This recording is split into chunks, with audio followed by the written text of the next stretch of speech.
Demandez comment il va. Merci à la chorale.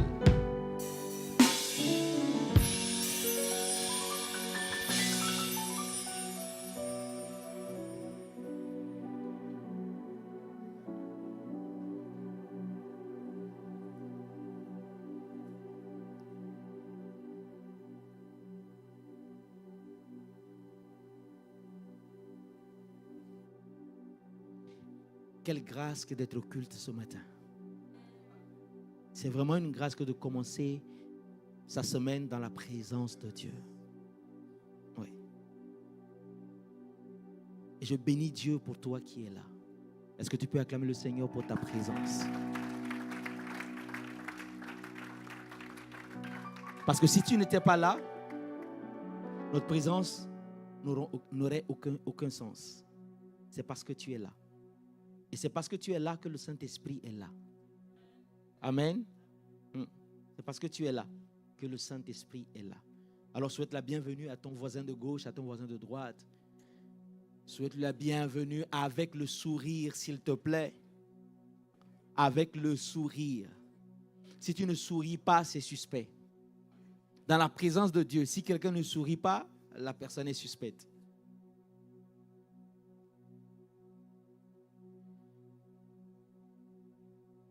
Je le disais tout à l'heure, je le disais tantôt, mon épouse et moi, nous sommes venus du Bénin, en Afrique de l'Ouest, à 6 000, 7 000 km d'ici.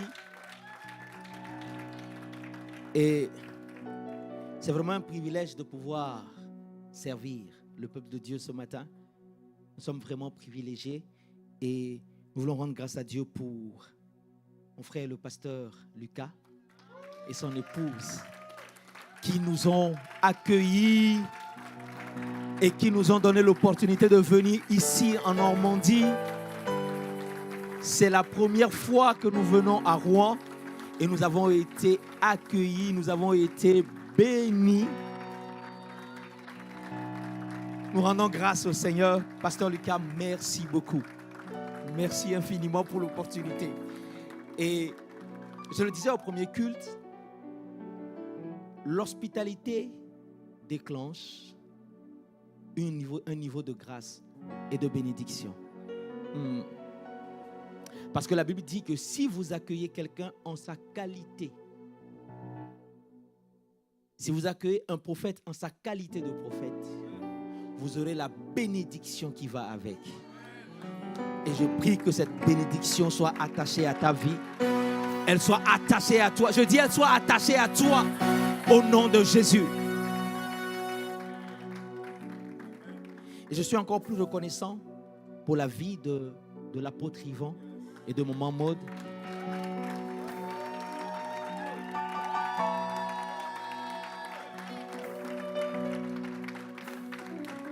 Hier, mon épouse me disait qu'elle ne comprenait pas pourquoi certaines personnes se hâtent à avoir leur propre église. Bon, si Dieu t'appelle, il n'y a pas de souci.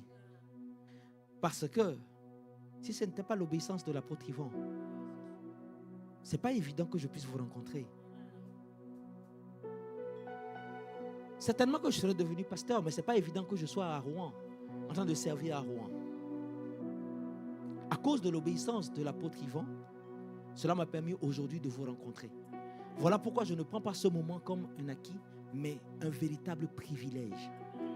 Et je veux encore bénir Dieu pour son serviteur. Est-ce que tu peux m'aider à acclamer le Seigneur pour son serviteur? Parce qu'au travers de lui, aujourd'hui, nous nous sommes rencontrés. Tu vois, et un jour, on se reverra au ciel. Si le Seigneur revient, on se reverra au ciel. Et on se dira, tu te rappelles, à Rouen, tu te rappelles, en 2025, tu te rappelles à telle date. Ah oui, je suis content de te revoir. Et dans la félicité céleste, nous allons nous embrasser et partager les œuvres du Seigneur, ce que le Seigneur aura accompli au travers de chacune de nos vies. C'est vraiment une grâce. C'est véritablement une grâce. Amen. Non, si tu le crois, donne-moi un meilleur amen. Donne-moi un meilleur amen. Amen veut dire qu'il en soit ainsi. Amen. Est-ce que nous pouvons prendre place dans la présence de Dieu?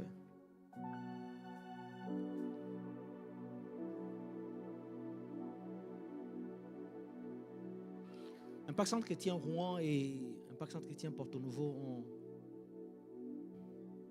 des points similaires dans leurs histoires.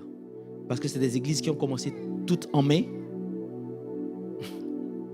C'est des églises qui ont 10 ans dans la même période. On a commencé quasiment dans la même période. Et j'aime bien, au travers des réseaux sociaux, suivre le travail, ce qui se fait ici. Et je bénis Dieu tout simplement pour ta vie. Je rends grâce à Dieu pour les stars, pour tous les serviteurs, pour tous les hommes et femmes qui payent le prix afin que l'œuvre de Dieu avance dans la Normandie. Il y a des récompenses que vous ne pourriez pas voir ici sur terre, mais que vous verrez une fois que vous arriverez devant le trône. Oui. Il y a des récompenses que vous aurez une fois que vous serez devant le Père Céleste. Amen.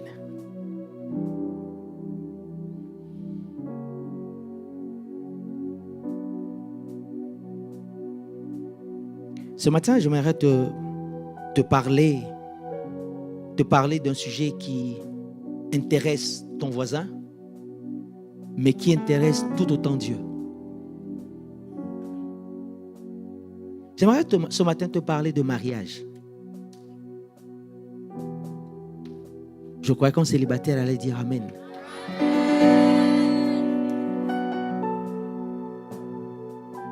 On dirait que mon thème, mon sujet te surprend un petit peu.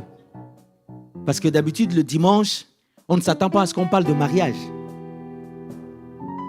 On s'attend plutôt à écouter un message sur le mariage quand on va à une célébration de mariage. Ou quand on va à un atelier pour les couples ou pour les célibataires, les célibatants. Ou encore quand on a un temps, on est dans le parcours qui conduit au mariage. Mais pas le dimanche. Le dimanche, on peut parler de l'amour, de la foi. On peut parler de la croix et que sais-je. Mais pas le mariage. Mais la vérité, c'est que Dieu est intéressé par le mariage. Dis-moi, donne-moi un meilleur amen. Donne-moi un amen de foi. Tu vois, l'amen de foi, c'est tu n'as pas encore vu. Mais tu sais que cela se réalisera.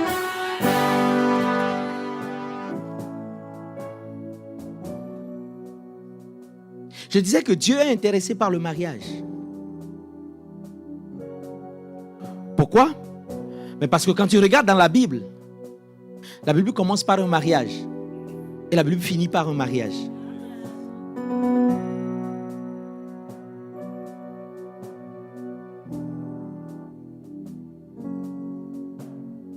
La Bible commence par le mariage d'Adam et Ève. Et la Bible finit par le mariage, par les noces de l'agneau. Donc dans Apocalypse, la Bible nous parle d'un mariage. Et dans Genèse, la Bible parle d'un mariage. Elle commence par le mariage et elle finit par le mariage. C'est-à-dire que le mariage intéresse Dieu. Mais pas pour les mêmes raisons. Nous, quand on parle de mariage, du point de vue terrestre, on parle de mariage à cause de l'amour qu'on a pour notre bien-aimé. Je t'aime. Je t'aime. Je t'aime.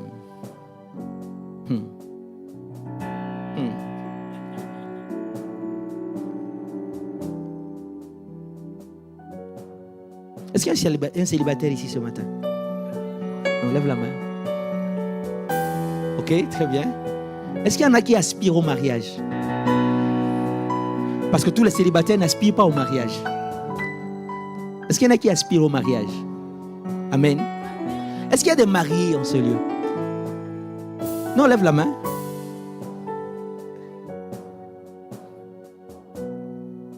Que tu sois marié ou que tu aspires au mariage, ou que tu sois navré de t'être marié, ce message est pour toi. Pourquoi parler de mariage? Pourquoi parler de mariage? Surtout un dimanche. Pourquoi? La première, il y a plusieurs raisons pour lesquelles je parle ce matin de mariage. La première raison, c'est que nous sommes dans la saison.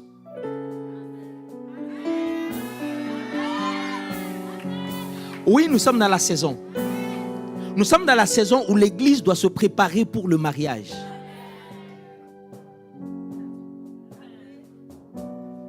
Je le dis autrement. Jésus revient bientôt. Et quand il sera là, il ne viendra pas pour chercher les intercesseurs. Jésus ne reviendra pas pour chercher ceux qui sont les disciples. Jésus reviendra pour une seule personne, l'épouse.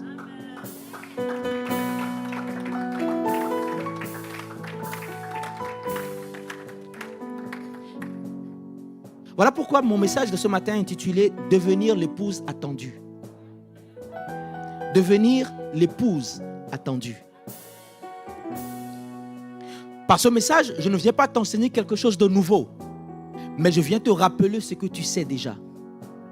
Pendant la semaine la semaine royale, Impact Conférence 2025, combien les orateurs, poussés par le Saint-Esprit, ont insisté sur la dimension de l'épouse.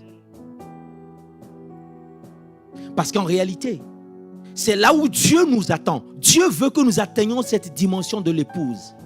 Cela veut dire que nous devons nous préparer à cela. Dans les faits, tu ne peux jamais être épouse tant que tu n'es pas passé par le mariage. Autrement dit, ce qui fait de toi une épouse, c'est le mariage. Quelles que soient les années de préparation, tu restes fiancée, tu restes promise jusqu'à ce que tu passes par le mariage. Et donc, pour atteindre la dimension de l'épouse, il faut une préparation et ensuite, il faut qu'il y ait des noces. Dieu nous appelle dans cette saison à nous préparer pour ces noces. Lorsqu'il reviendra, il prendra avec lui ceux-là qui ont atteint la dimension de l'épouse. J'imagine ce jour. J'imagine ce jour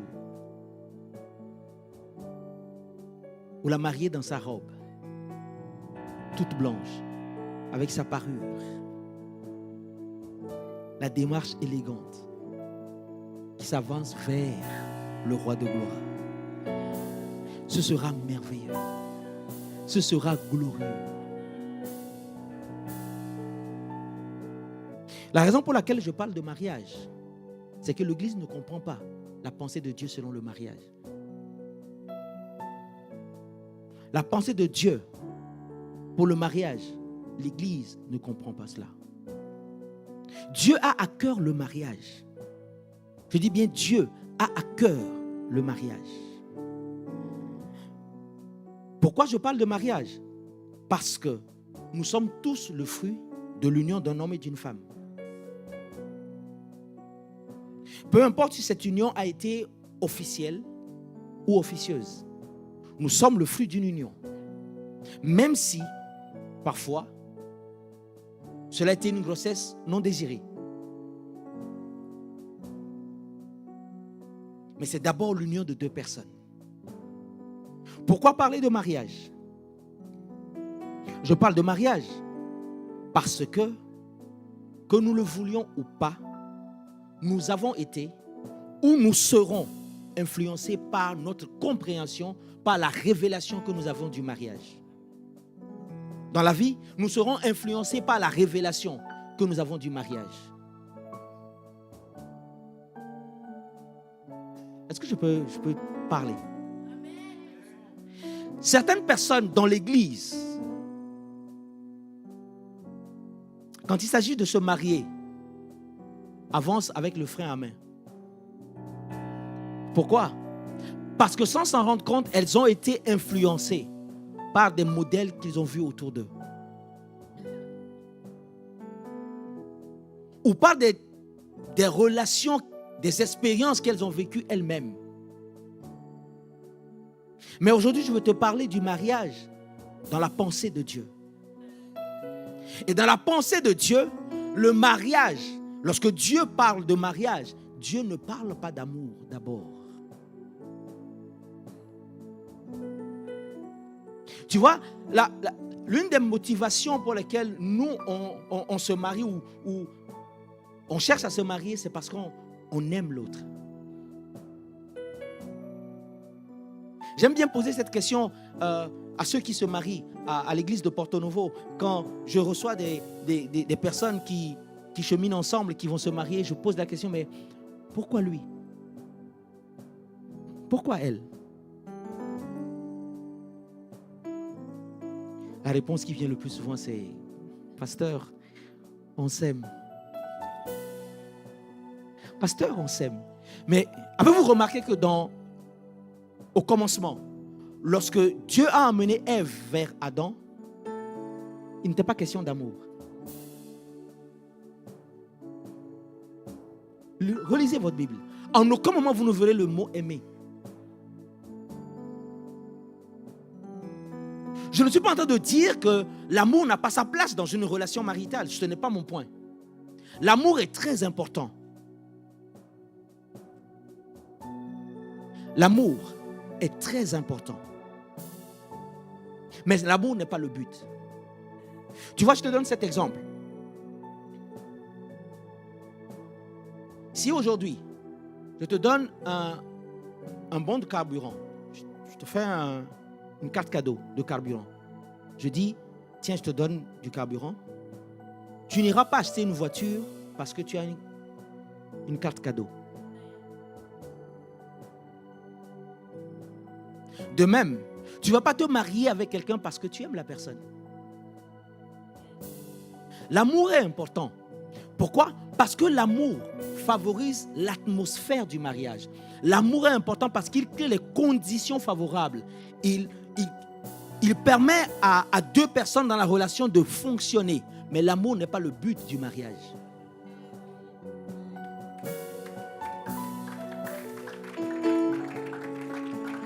Je suis en train de te dire que l'amour ne suffit pas pour se marier. D'ailleurs, il y a une différence entre être amoureux et aimer. Beaucoup de personnes, malheureusement, se marient parce qu'ils sont amoureux.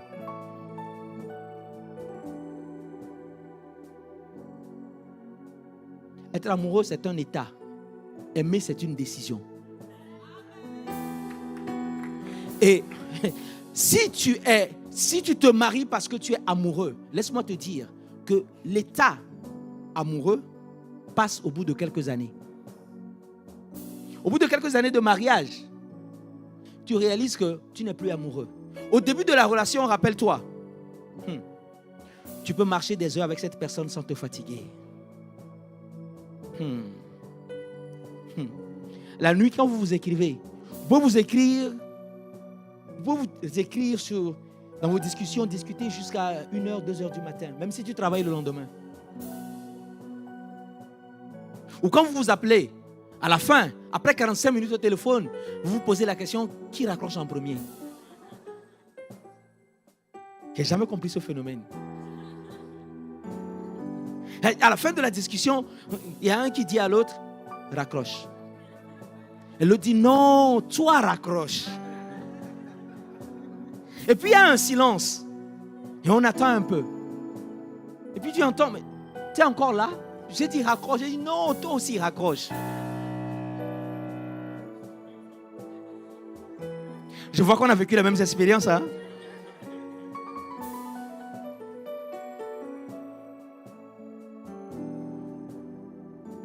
Mais quand cet état passe dans une relation de mariage, commence le vrai amour. C'est l'amour où tu choisis d'aimer la personne. Le véritable amour commence lorsque tu réalises que la personne que tu as en face de toi n'est pas parfaite. Le mariage n'est pas un appel à la perfection.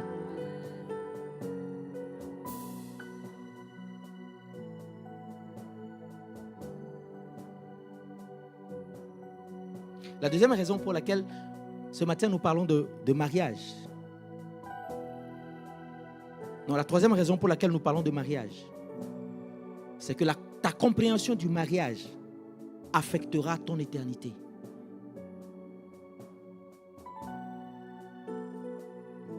Je l'ai dit et je le redis. Lorsque Jésus reviendra, il reviendra pour son épouse.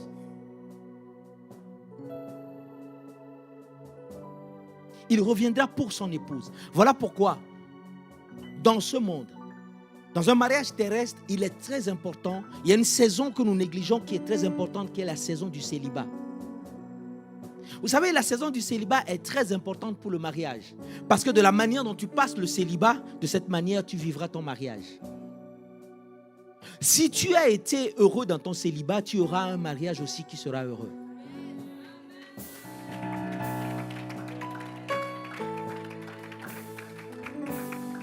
Le célibat est une saison qui est capitale parce que c'est la saison qui permet de se préparer à la saison du mariage.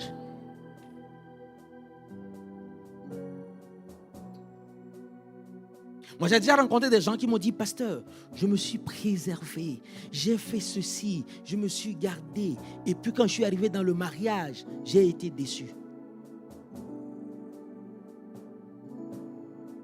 Et je regrette mon célibat.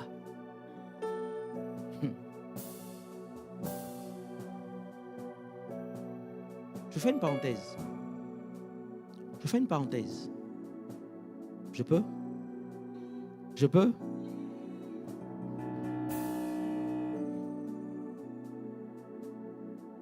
Le fait de te garder chaste avant le mariage n'est pas un cadeau pour la nuit de noces.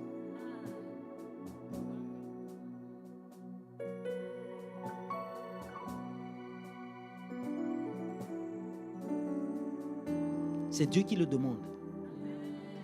Tu le fais par obéissance.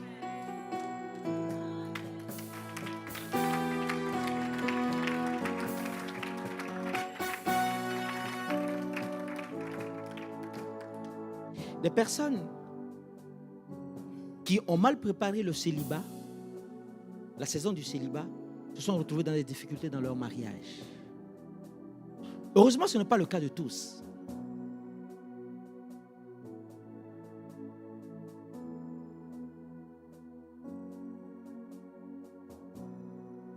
Le célibat, c'est la saison dans laquelle tu te prépares pour l'arrivée de l'époux. Regardons la vie d'Esther. Esther s'est préparée pendant qu'elle était célibataire, promise au roi. Et tout ce qu'elle faisait, c'est-à-dire qu'elle augmentait pour le plaisir de son époux.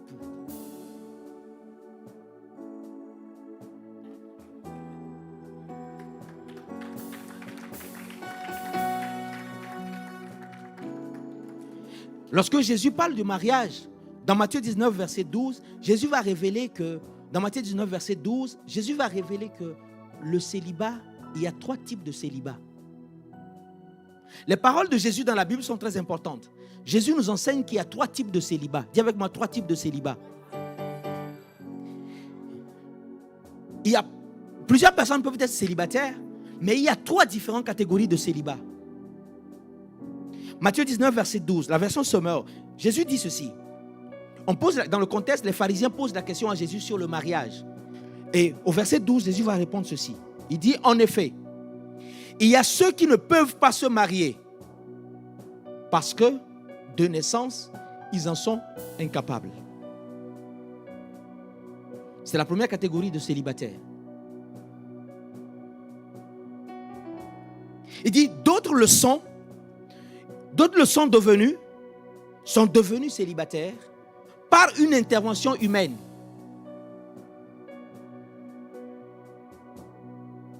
D'autres le sont devenus par une intervention humaine. Peu importe la forme que ça a pris cette intervention. Parfois c'est une déception amoureuse. Mais Jésus dit, c'est par l'intervention humaine que certains sont célibataires. La troisième catégorie, il dit, d'autres enfin renoncent à se marier à cause du royaume des cieux. Alors Jésus va ajouter que celui qui est capable d'accepter cet enseignement l'accepte. Parce que Jésus sait que la conception de Dieu au sujet du mariage n'est pas la même que notre conception. Le premier type de célibataire, ce sont les célibataires volontaires. Le deuxième, ce sont le célibat involontaire. Le troisième type de célibat, c'est le célibat forcé. Mais peu importe le type de célibat, la vérité c'est que le célibat est une saison dans laquelle nous nous préparons au mariage. Et Paul va enseigner à l'église d'Éphèse le mystère qu'est le mariage. Dis encore avec moi le mariage. Dis avec moi le mariage. Pour Paul, lorsqu'il parle du mariage, il commence un jour à enseigner l'église d'Éphèse dans Éphésiens 5. Paul va commencer son enseignement dans le verset 1er. Paul va commencer par parler aux enfants. Paul va commencer par parler aux enfants. Il commence ses propos en disant, Éphésiens 5, verset 1er, il dit, puisque vous êtes les enfants bien-aimés de Dieu, suivez l'exemple de votre Père. Et donc, il parle, et au verset 3, il dit, il donne les pratiques qu'en tant qu'enfants, nous devons éviter. Il parle alors des pratiques dégradantes, il parle de l'immoralité, de l'inconduite, et il dit, toutes ces choses empêchent les fils de Dieu, les enfants, de pouvoir hériter. Et donc, Paul était en train d'enseigner sur l'héritage. Et plus loin dans son enseignement, Paul commence par parler alors aux mariés. Il donne des conseils aux hommes, aux mariés, et donne des conseils aux femmes. Et vers le verset 22, à partir du verset 22, Paul va faire un break et va commencer par parler de quelque chose comme un hors-sujet. Éphésiens 5, verset 22. Je lis pour toi. Il dit, vous femmes en particulier, chacune à son mari, et cela par égard pour le Seigneur. Verset 23. Le mari en effet est le chef de sa femme, comme le Christ est le chef, la tête de l'Église qui est son corps et dont il est le sauveur. Et hier, entre hommes, nous avons compris que le chef, ce n'est pas celui qui est en haut. Selon Dieu, le chef, il n'est pas en haut. Parce que pour Dieu, le chef, il est la base de la pyramide. Il est le fondement. Il est la fondation. Donc pour Dieu, la famille commence par le chef. Il commence par l'homme. Et hier, je parlais, on a une rencontre avec les hommes où je disais que dans la pensée de Dieu, Dieu commence la famille par l'homme. La famille ne commence pas avec la femme, pas avec les enfants, mais avec l'homme. Voilà pourquoi Dieu a tiré l'homme de la poussière de la terre. Mais la femme n'a pas été tirée de la poussière. La femme a été tirée de l'homme. C'est-à-dire la femme n'a jamais été tirée de la poussière. Elle a été tirée de l'homme.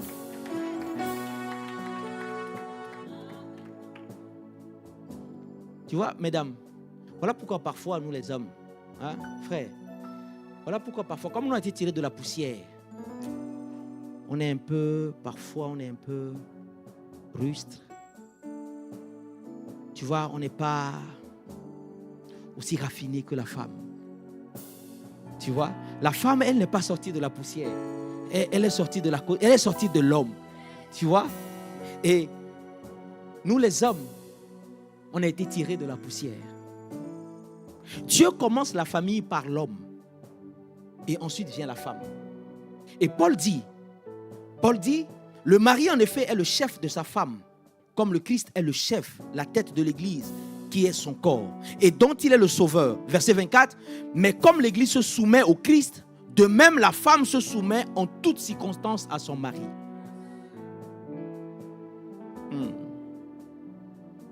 en toutes circonstances à son mari. Et c'est une bénédiction que d'être soumise à son mari. Tant que le mari est soumis lui-même à Christ. Vous savez, et j'expliquais hier aux hommes que l'homme s'épanouit dans son travail. Mais la femme s'épanouit en travaillant dans le travail de l'homme. Et c'est ça la soumission. C'est cela la soumission. La soumission ne veut pas dire se laisser marcher dessus. La soumission ne veut pas dire être au pied ou être en bas. Non. La soumission veut tout simplement dire jouer son rôle d'aide semblable.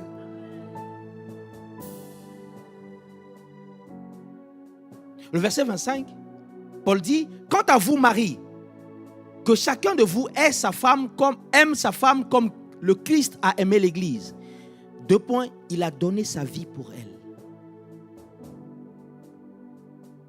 J'ai découvert que c'est tellement plus facile pour la femme d'être soumise à un mari qui se sacrifie. Quand le mari se sacrifie, la femme est naturellement soumise.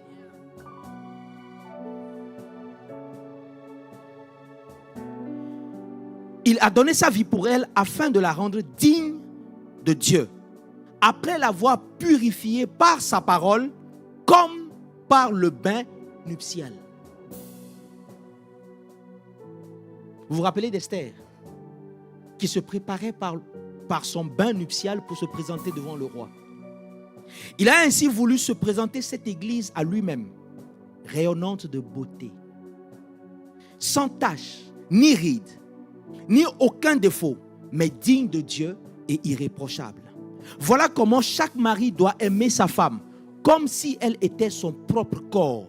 Ainsi, celui qui aime sa femme s'aime lui-même, car personne n'a jamais haï sa propre chair. Au contraire, chacun la nourrit et l'entoure de soins, comme le Christ le fait pour l'Église. Parce que nous sommes les membres de son corps. C'est pourquoi l'homme quittera son père et sa mère pour s'attacher à sa femme, et les deux ne feront qu'une seule chair. Le verset 32, il y a là un grand mystère. Et Paul dit, je parle de ce que je viens de dire au sujet de Christ et de l'Église. Paul dit, je parle aux hommes et aux femmes mariées. Mais en même temps, ce que je dis, en fait, je vous explique que je suis en train de parler non pas de vous, mais de Christ et de l'Église. Parce que quand on parle de mariage, le mariage, c'est au sujet de Christ et de l'Église, et non au sujet de l'homme et de la femme. Et Paul dit, c'est un mystère, c'est un secret. Paul dit que le jour où Dieu a emmené Ève devant Adam, il leur a dit, soyez féconds. Il dit multipliez. Il dit remplissez, assujettissez, dominez. Mais ce jour-là, Dieu avait un secret. Il avait une pensée, une volonté qu'il n'avait pas révélée à Adam. C'est quoi cette volonté? Au lieu que Dieu nous enseigne sur cette volonté, Dieu va faire ainsi. Il va créer en chacun de nous. Il va faire naître en chacun de nous, à un certain âge, le désir de nous marier.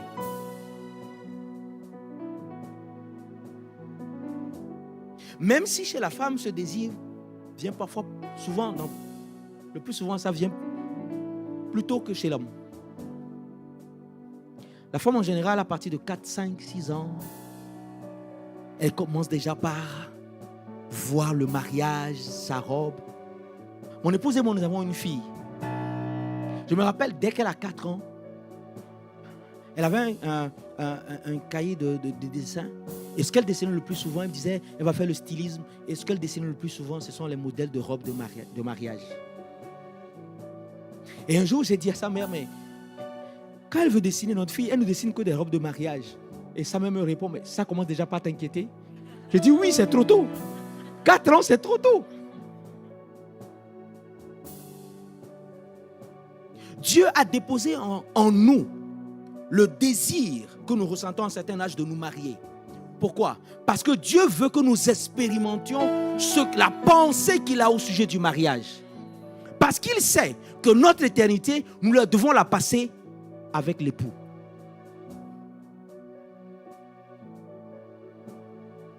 Et Dieu alors envoie l'ombre avant le véritable. Et donc dans la pensée de Dieu, notre mariage terrestre doit être le reflet du mariage céleste.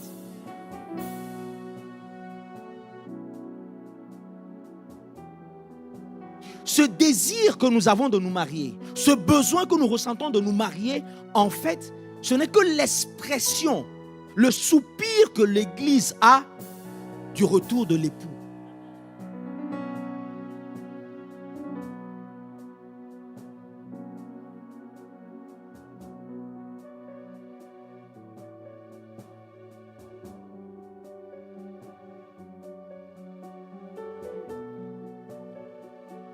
Lorsque Paul parle du mariage, nous comprenons que pour Dieu, le véritable mariage, c'est qu'un jour au ciel,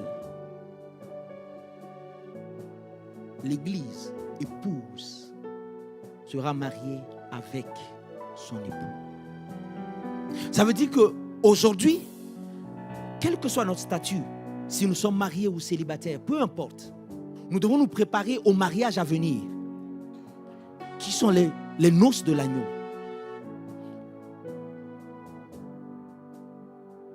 Pourquoi est-ce que nous devons faire ce mariage?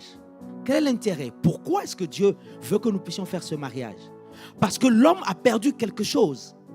Dans le jardin d'Éden, tu vois, le jour où Adam a péché, la Bible dit, par la bouche de Paul dans Romains 3, Paul va dire que lorsque l'homme a péché, il a été privé de la gloire de Dieu. C'est-à-dire que l'homme dans le jardin, au commencement, transportait une gloire. Et un jour, l'homme a commis le péché de manger le fruit de la connaissance,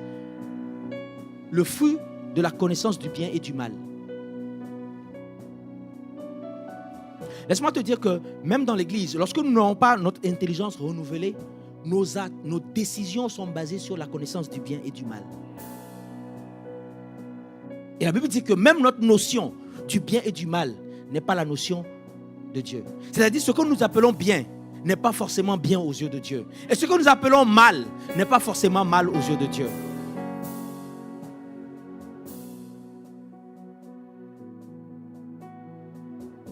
Aujourd'hui, on lit la vie de Joseph comme une histoire. Et on est réconforté parce qu'on connaît la fin. Mais replongeons dans le contexte. Si nous étions à la place de Joseph, quand ça se passait et que ses frères l'ont vendu comme esclave, est-ce que nous appellerons cela le bien de Dieu?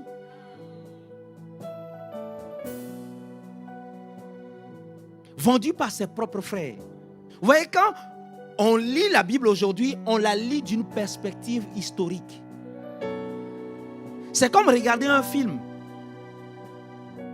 connaissant déjà la fin. On sait que le héros ne va pas mourir. Tu vois? On sait déjà que le héros ne va pas mourir à la fin.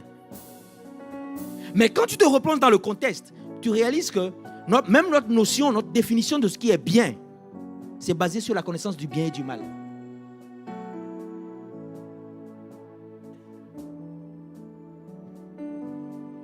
Et dans ce jardin, lorsque Adam a mangé de cet arbre, la Bible dit que l'homme a perdu la gloire qu'il avait.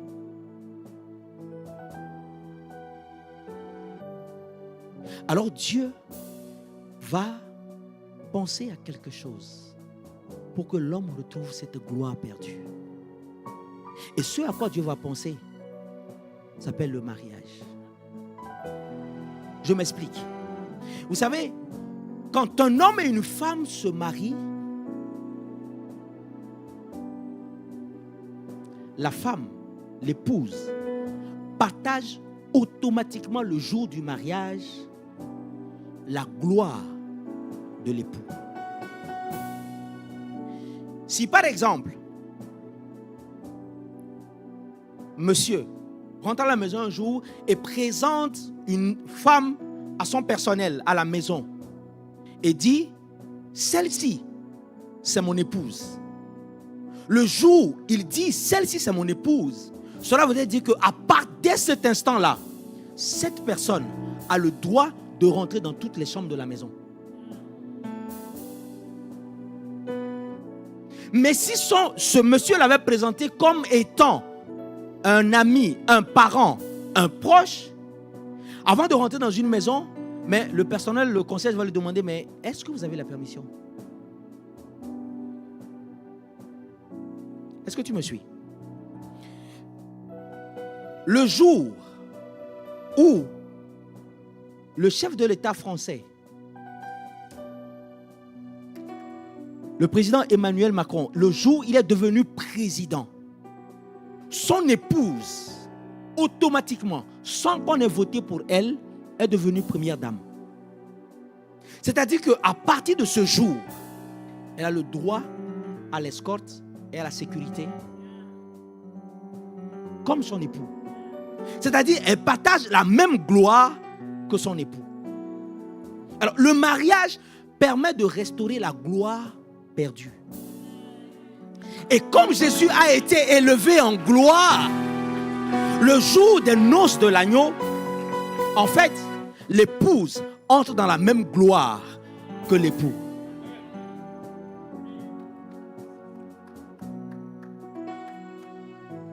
Parce que l'homme a péché et avait perdu la gloire. Cela veut dire qu'il y a une dimension de gloire que nous avons actuellement en tant qu'Église.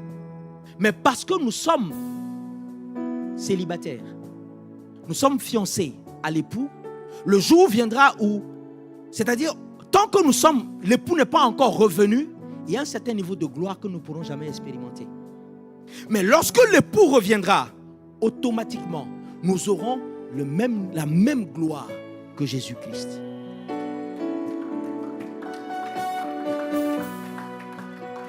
Est-ce que je parle à quelqu'un ce matin? Cela veut dire, partager la gloire veut dire que cette position d'épouse nous donne en fait des privilèges et des accès qu'on ne peut avoir autrement. Quand un homme, quand quelqu'un est marié avec, quand une épouse était mariée avec un homme et un jour, après plusieurs années de mariage, un temps de mariage, l'époux revient et dit encore à son personnel, à partir d'aujourd'hui, moi et cette femme, nous sommes divorcés. Le jour où le divorce est prononcé, à partir de ce jour, cette femme n'a plus les mêmes accès qu'elle avait avant. Elle perd tous les privilèges qu'elle avait avant. Pourquoi? Parce qu'il n'y a plus le mariage. Et c'est ce qui s'est passé dans le jardin. Lorsque Adam a péché, Dieu est venu au soir, comme d'habitude. Mais Dieu est venu pour l'intimité. Mais la Bible dit que ce jour-là, Adam a refusé l'intimité à l'époux. C'est-à-dire que Adam a pris des feuilles de figuier. Il s'est fait un vêtement pour préserver son intimité.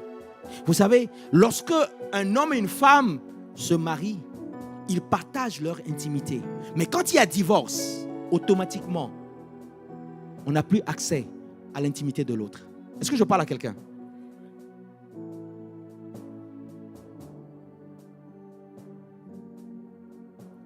Et c'est ce qui est arrivé avec la reine Vashti. La reine Vashti était la reine du royaume. Elle avait tous les privilèges. Elle avait tous les accès. Elle avait la même gloire que le roi. Jusqu'au jour où le roi demande à ce qu'elle paraisse devant lui. Et ce jour-là, elle a refusé. Comme Adam. Et parce qu'elle a refusé, elle venait de poser un acte de divorce. Et à partir de ce moment, le roi décide de prendre Esther pour épouse. Et Esther va manifester ce que Dieu attend de l'Église, c'est-à-dire chercher ce qui plaît à l'époux.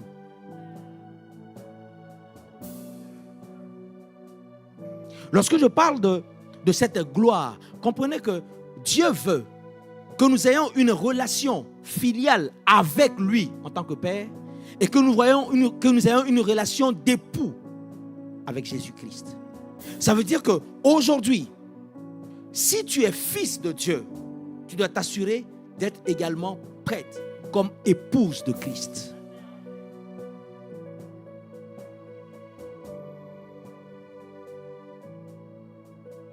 Nous devons être à la fois fils et épouse. Fils de Dieu et fils de notre Père et épouse de Christ. Quelle est la différence entre ces deux relations? Quelle est la nuance entre ces deux relations? La première chose, et pendant un pas de conférence, le pasteur Stanogo nous l'a enseigné, la première chose, c'est que entre les deux, l'amour est différent.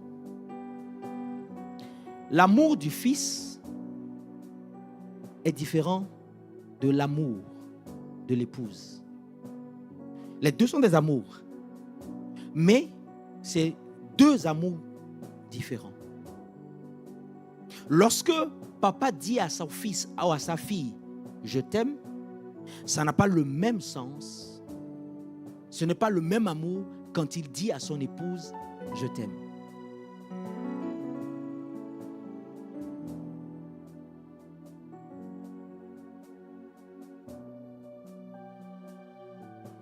L'autre différence, la seconde différence qu'il y a entre la position de fils et la position d'épouse, c'est que le fils, dans sa relation, vit une proximité avec le père, là où l'épouse vit l'intimité avec l'époux.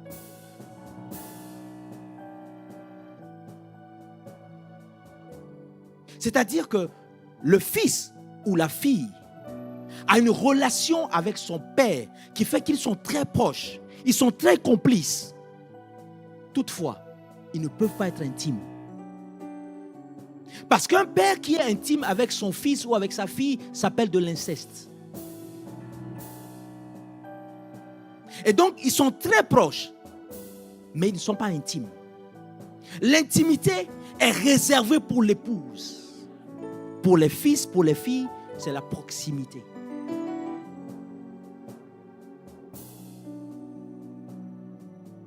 Les enfants sont proches de leur père, mais l'épouse est intime à son époux. La troisième différence entre ceux qui sont fils et ceux qui sont épouses, qui ont atteint la dimension de l'épouse, c'est au niveau de l'héritage. Lorsque Paul commence Éphésiens 5 jusqu'au verset 3, il donne les conditions pour les fils de pouvoir hériter. Et il parle de l'effort qu'ils vont fournir, de leur conduite, de leur moralité, afin de pouvoir hériter. Et donc, Paul nous apprend que pour hériter, il faut que le fils fasse des efforts. Mais l'épouse, pour hériter, elle n'a pas besoin de faire des efforts. Elle hérite à cause de sa position d'épouse. Elle est l'épouse. Elle est l'épouse. La quatrième différence entre la relation de fils et la relation de l'épouse, c'est que les fils ont accès à l'héritage à la mort de leur père, alors que l'épouse accède à l'héritage du vivant de son époux.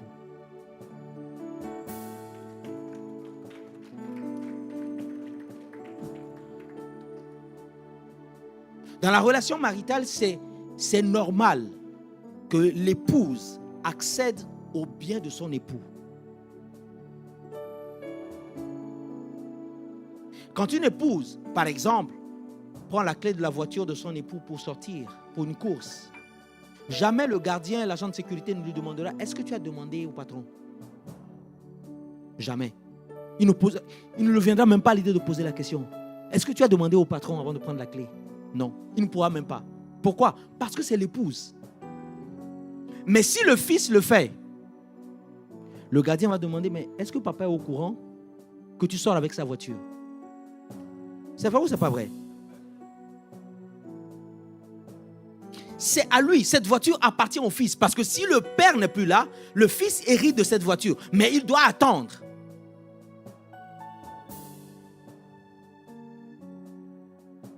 Dieu veut amener l'église dans une gloire. Et pour cela, Dieu veut que l'église atteigne la dimension de l'épouse. Le dernier point, ou l'avant-dernier point, c'est que c'est par rapport à la nudité de l'époux. Vous savez, l'une des caractéristiques dans la relation des fils ou des filles avec leur père, c'est que les fils, les enfants, sont repoussés. Ils évitent la nudité de leur père. Alors que l'épouse est attirée par la nudité de l'époux.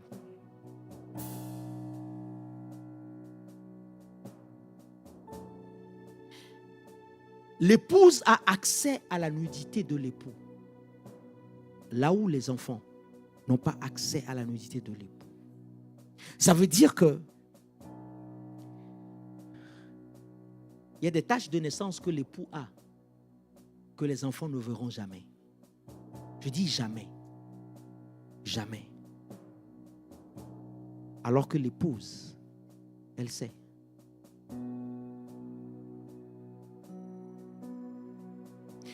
À chaque fois, lorsque nous prions et que nous soupirons à Dieu et que nous demandons l'intimité, nous devons comprendre que c'est de notre position d'épouse que nous soupirons après l'intimité.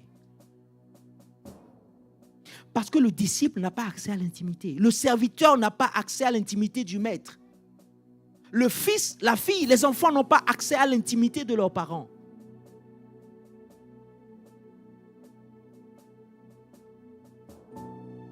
Dis à ton voisin, deviens une épouse. Non, dis-lui, deviens une épouse. Même si c'est un homme, dis-lui, deviens une épouse.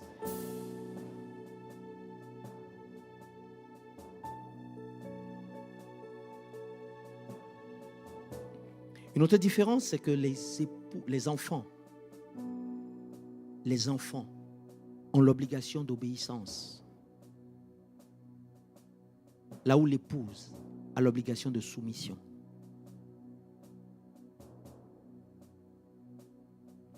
À chaque fois que la Bible en parle, la Bible dit, enfants, obéissez à vos parents. Vous ne verrez jamais dans la Bible dire, enfants, soumettez-vous à vos parents. Jamais. La Bible dit, enfants, obéissez à vos parents. Mais quand il s'agit de l'épouse, Paul dit, femme, épouse, sois soumise. L'obligation de l'épouse, c'est la soumission. L'obligation, celui de l'enfant, c'est l'obéissance. Il y a une différence entre les deux. Parce que l'obéissance vient du corps. La soumission vient du cœur. Tu ne peux pas être soumis à quelqu'un si tu ne l'aimes pas.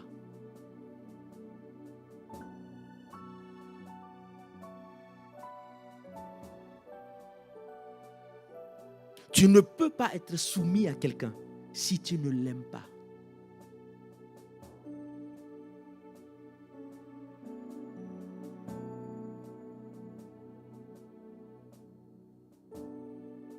Et l'une des choses qui caractérise les enfants,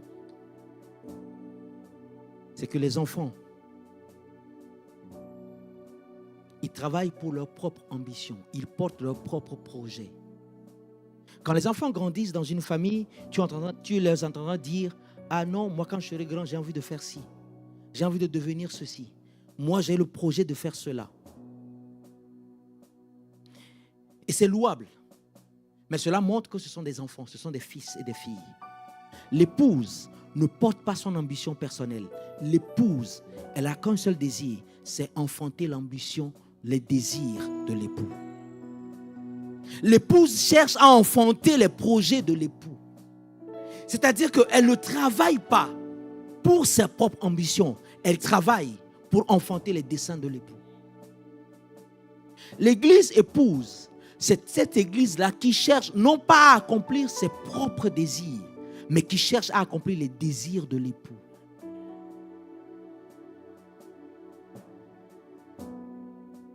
Et donc nous comprenons que lorsque nous venons à Christ, cette église épouse, ce n'est pas celle qui recherche la bénédiction pour la bénédiction, qui cherche la promotion pour la promotion, qui cherche la restauration pour la restauration. Mais le but qu'elle poursuit, c'est parce que derrière, elle veut être cette épouse.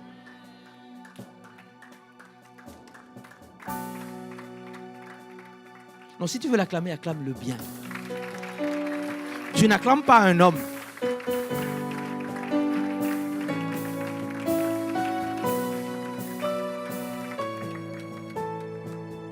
Aujourd'hui, quand nous regardons autour de nous, il n'y a que quelques mariages qui fonctionnent selon les desseins, selon la conception du Créateur. Plusieurs mariages sont focalisés sur leur ambition personnelle, sur leur projet personnel. Mais ce que Dieu veut, c'est que le mariage puisse accomplir les projets de Dieu et que l'épouse, nous puissions comprendre que l'épouse doit monter et partager la même gloire que l'époux.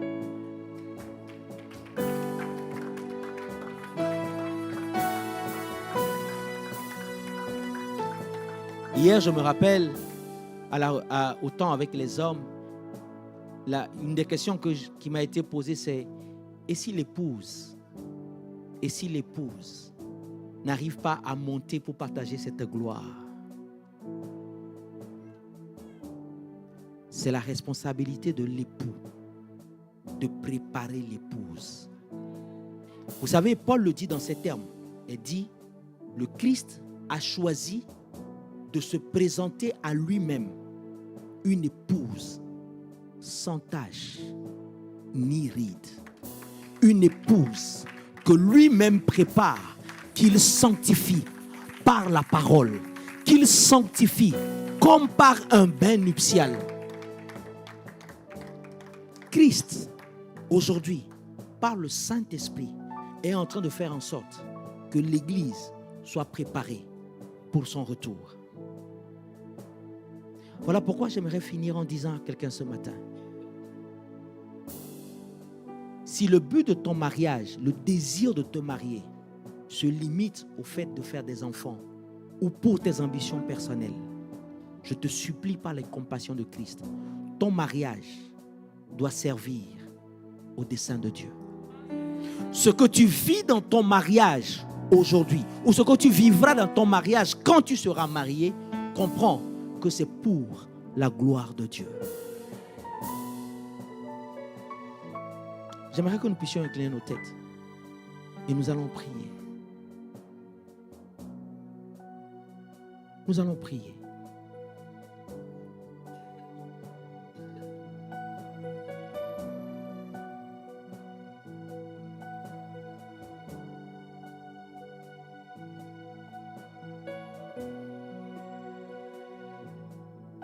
Pour se préparer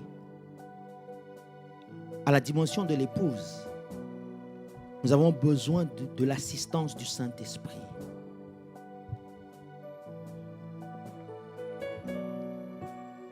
Lorsqu'Esther se préparait à la dimension de l'épouse, elle a eu de l'aide.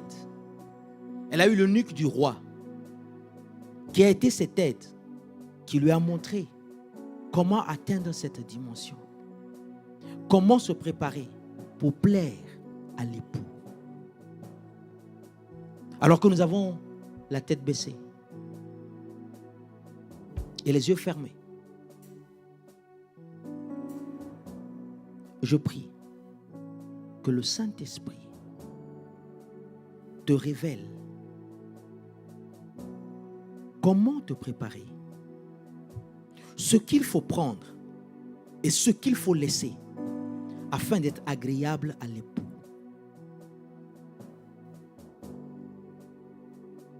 Sans le Saint-Esprit, nous sommes incapables d'atteindre la dimension de l'épouse. Je demande dans le nom de Jésus que celui qui est notre avantage te prenne par la main et mette le doigt sur tout ce qui t'empêchait de rentrer dans cette dimension dans le nom de Jésus. Que par le Saint-Esprit, qu'il conduise tes pas afin que tu sois équipé, prêt pour le jour de l'enlèvement de l'Église dans le nom de Jésus. Qu'au-delà des prières, au-delà du service, au-delà de ton investissement, au-delà de tout, que tu sois apprêté pour la rencontre de l'époux. Le jour de cette rencontre, le maître dira à certains, éloigne-toi de moi, car je ne t'ai jamais connu. Pourquoi? Parce que ces personnes sont des serviteurs. Ils répondront au maître en disant, j'ai fait ci, j'ai fait ça, j'ai guéri des malades, j'ai intercédé, je servais dans tel département. Mais le maître dit, éloigne-toi. Pourquoi? Parce que ces personnes ne sont jamais préparées pour atteindre la dimension de l'épouse. Ce matin, Seigneur, c'est un soupir que nous émettons. Nous demandons dans le nom de Jésus que, Père, accorde-nous la grâce à chacun de nous de faire partie de cette église épouse. Une église qui cherche ton cœur, qui cherche à te faire plaisir, qui cherche, Seigneur, tout ce qui te convient et qui convient qu'à toi seul. Merci, parce que par le Saint-Esprit, Seigneur, tu nous emmènes. Tu mets le doigt, Seigneur, sur ce qu'il faut faire et ce qu'il ne faut pas, afin d'être prêt pour ton avènement. Merci de ce que aucun de nous ne sera oublié. Aucun de nous, Seigneur, ne sera abandonné. Dans le nom de Jésus, nous t'avons ainsi prié. Amen. Amen.